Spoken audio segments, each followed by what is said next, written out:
గత కాలంతో పోలిస్తే ఇప్పుడు రోజులు వేగంగా మారిపోతున్నాయి. ఈ కాలంలో ఎంత ఎక్కువసేపు నడిచి, ఎంత ఎక్కువసేపు నిలుచుని పనిచేస్తే అంత సంపాదన సాధ్యమవుతోంది. దాంతో వచ్చిన ఈ అవకాశాన్ని వదులుకోకుండా పనిచేయడానికి అంతా పోటీ పడుతున్నారు. కరోనా తరువాత ప్రస్తుతం ఇంకా చాలా మంది వర్క్ ఫ్రం హోమ్ విధానంలో ఒకటి కన్నా ఎక్కువ ఉద్యోగాలు నిర్వహిస్తూ అడ్డదిడ్డంగా సంపాదించుకుంటున్నారు. అయితే ఈ క్రమంలో తాము ఆ పనిని ఎలా చేస్తున్నామనే విషయాన్ని మర్చిపోతున్నారు. అధికారికంగా 8 గంటల పాటు చేయాల్సిన పనులను 12 గంటల పాటు చేయాల్సి వస్తోంది. నిజానికి వైట్ కాలర్ జాబుల్లో శరీర కష్టం తక్కువగా ఉంటుంది. అయితే ఎక్కువ భాగం కూర్చునే పని చేయాల్సి ఉంటుంది. Work from home, front office work ఏదైనా ఎక్కువ కాలం కూర్చునే పని చేయాల్సి ఉంటుంది. అయితే తాజాగా ఇలా కూర్చునే వారికి సంబంధించి ఆస్ట్రేలియా సైంటిస్టులు నిర్వహించిన అధ్యయనం తాలూకా నివేదిక అలాంటి వారికి ఒక బ్యాడ్ న్యూస్ తెలియజేసింది. లెక్కకు మించిన గంటలు ఏకధాటిగా కూర్చుని పనిచేయడం ఆరోగ్యానికి ఏమాత్రం మంచిది కాదని నివేదిక చెబుతోంది. అలా ఎక్కువసేపు కూర్చునే ఉంటే ఏకంగా ప్రాణాలే పోతాయంటూ ఆ అధ్యయనం చెబుతూ ఉండడం టెకీల గుండెల్లో గుబులు రేపుతోంది. ఈ నివేదికలో అనేక షాకింగ్ విషయాలు వెలుగు చూశాయి. గంటల తరబడి కూర్చునేవారు ఇది ఖచ్చితంగా తెలుసుకోవాల్సిందేనని అంటున్నారు నిపుణులు.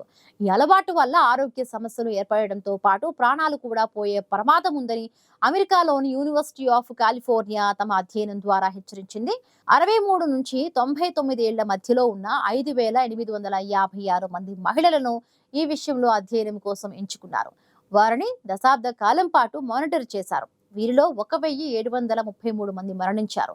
అధ్యయనం ప్రకారం 9.5 గంటల పాటు కూర్చునే వారితో పోల్చితే రోజుకు 11 గంటల పాటు కూర్చునే వారికి మరణించే రిస్క్ 57% అధికంగా ఉంటుందని తేలింది.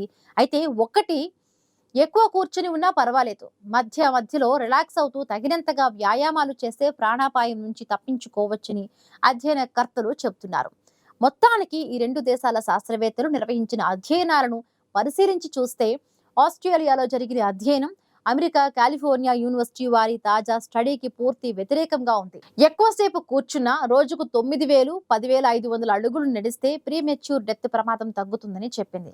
ఈ గందరగోళం మధ్య work from home, office goers గుండెల్లో గుబులు రేపుతోంది. మరి ఈ రెండింటి మధ్య ఇంతగా తేడా ఎందుకుంది అంటే data interpretation, method, activity monitoring, setup లో డిఫరెన్స్ వంటివి రకరకాల కారణాలుగా ఉండవచ్చని అభిప్రాయాలు వ్యక్తమవుతున్నాయి. ఆస్ట్రేలియాలో నిర్వహించిన అధ్యయనంలో కేవలం ఉద్యోగుల పనితీరుకు మానిటర్స్ పెట్టారు. పైగా సిట్టింగ్, స్టాండింగ్ టైంను నిర్ధారించేందుకు ప్రత్యేకమైన సాఫ్ట్వేర్ ఏది వాడడం లేదు. ఈ గొడవలో మూడో ప్లేయర్గా ప్రపంచ ఆరోగ్య సంస్థ కూడా ఎంట్రీ ఇచ్చింది. వారు ఓల్డ్ ఏజ్ పీపుల్స్ కు కూడా ఒక సూచన చేసింది. పెద్దవారు కూర్చునే సమయాన్ని తగ్గించాలని సూచించింది. అవసరమైతే సిట్టింగ్స్ మధ్యలో బ్రేక్ తీసుకోవాలని చెబుతోంది. మరొక వైపు 7 గంటల పాటు కూర్చునే ఉన్న అనేక ఆరోగ్య సమస్యలు వస్తాయని పలు ఇతర అధ్యయనాలు చెబుతూ ఉన్నాయి. 30 గంటల సేపు ఏకధాటిగా కూర్చుంటే బ్లడ్ షుగర్ లెవెల్స్, బీపీ పెరుగుతాయని హెచ్చరిస్తూ ఉన్నాయి. పేలవమైన భంగిమతో వచ్చే సమస్యల్లో మెడ నొప్పి ప్రధానంగా ఉంటుంది. అయితే అలా నొప్పి రావడానికి ఎన్నో ఇతర కారణాలు కూడా ఉంటాయి. సరైన విధంగా చికిత్స చేయకపోతే ఈ మెడ నొప్పి రోజువారీ పనులకు కూడా ఆటంకం కలిగిస్తుంది.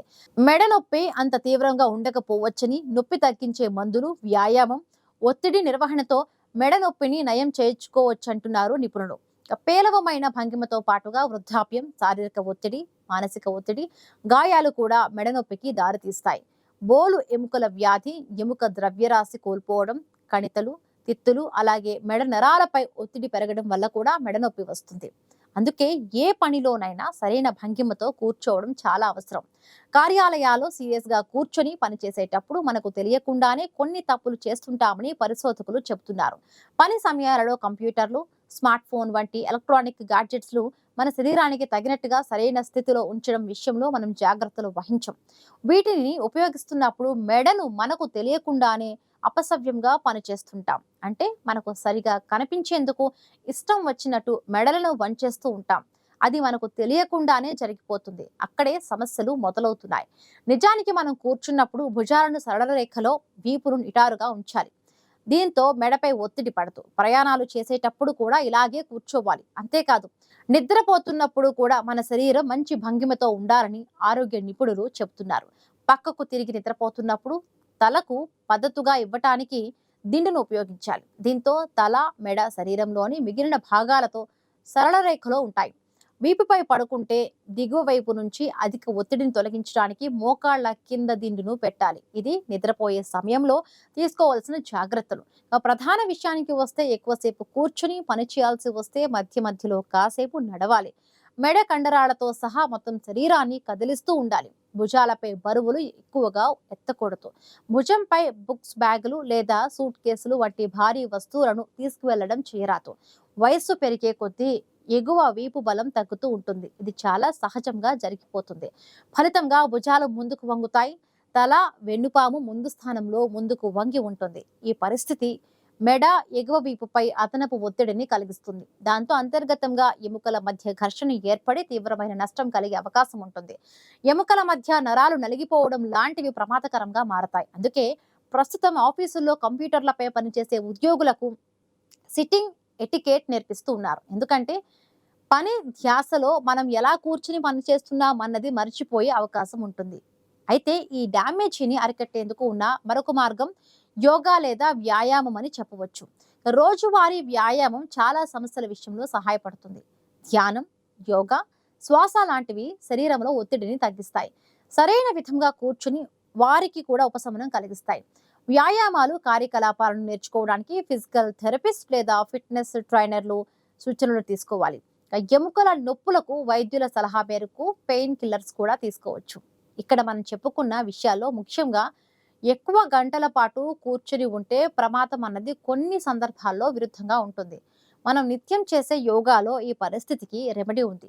సరైన విధంగా కూర్చుని చేసే పద్మాసనాలు, వజ్రాసనాల విషయాన్ని తీసుకుందాం. అలా సరైన భంగిమతో ఎన్నో గంటల పాటు మునులు, ఋషులు కూర్చునేవారు. వారికి ఎలాంటి ఆరోగ్య సమస్యలు రాలేదు. అందుకే ఆ విధానాలను ఇప్పటి కాలంలోకి అన్వయించుకోక తప్పదు. ఆ విధానాల మేరకు కూర్చునే సిట్టింగ్ అరేంజ్మెంట్ చేసుకోక తప్పదు. అప్పుడే సిట్టింగ్ సమస్యలు తీరిపోతాయి. ఈసారి కూర్చుని పనిచేసేటప్పుడు మనం ఎలా కూర్చున్నామనే విషయంపై దృష్టి పెట్టడం అవసరం. ఇప్పుడు అమెరికా సంస్థ నిర్వహించిన అధ్యయనాన్ని మనలోకి తీసుకోవాల్సి ఉంటుంది. వారు చెప్పిన విధానాలను, సూచనలను పరిగణలోకి తీసుకోక తప్పదు. ఎందుకంటే పని చేయడం ఒక్కటే పరమార్థం కాదు. పనితో సంపాదన పెంచుకోవడం ఒక్కటే లక్ష్యం ఉండకూడదు. పనితో పాటు మన ఆరోగ్యం గురించి, మనపై ఆధారపడ్డ వారిని కూడా దృష్టిలో ఉంచుకోవాలి. అందుకే మనం కూర్చున్న ప్రతిసారి ఇలా మధ్య మధ్యలో బ్రేక్ తీసుకోవడం ఉత్తమం అంటున్నారు నిపుణులు. ఒకసారి చెడిపోయిన ఆరోగ్యం మళ్ళీ దారిలో పడాలంటే చాలా కష్టం. అందుకు ఎంతో వెచ్చించాల్సి ఉంటుంది. మళ్ళీ నార్మల్ కావడం పూర్తి స్థాయిలో జరుగుతుందా అంటే అది అనుమానంగానే ఉంటుంది. కాబట్టి ఈసారి పని కోసం కూర్చున్నప్పుడు ఎలా కూర్చుంటున్నాము అన్న విషయాలను గుర్తు చేసుకోక తప్పదు.